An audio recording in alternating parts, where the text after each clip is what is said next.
In today's video, I'm going to teach you how to download or copy the PGN of a game on chess.com. By the end, you'll know exactly where to find your games and how to save them in a format you can share or analyze anywhere. First, a quick note on what PGN is. PGN stands for Portable Game Notation. It's a simple text format that records every move of a chess game, plus useful details like player names, ratings, time control, and the result.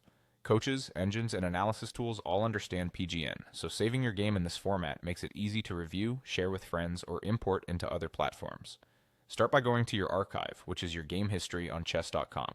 From the main interface, open your profile and navigate to your list of past games. You'll see your completed games organized by date and type, such as Rapid, Blitz, or Daily. If you play a lot, use the available filters to narrow things down by time control or result. The goal here is simply to get to the page that shows the full list of your finished games, often labeled as Archive or Game History. Next, select the specific game you want the PGN for.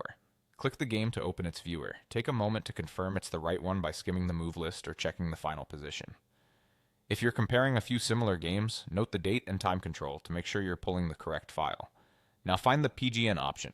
Look for a download button or a share icon, which might appear as an arrow, a box with an arrow, or 3 dots indicating more options. On some layouts, this may be tucked under a More or Options menu near the game board or move list.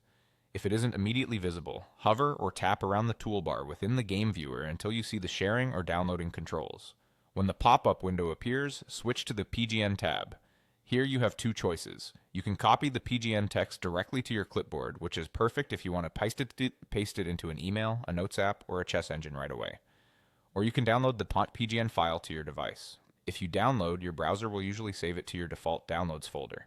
You can rename the file to something memorable, like the date and opponent, to keep things organized. That's it. You've accessed your archive, selected a game, found the PGN option, and copied or downloaded the PGN. Save it, share it, and enjoy your analysis. Thanks for watching and happy studying.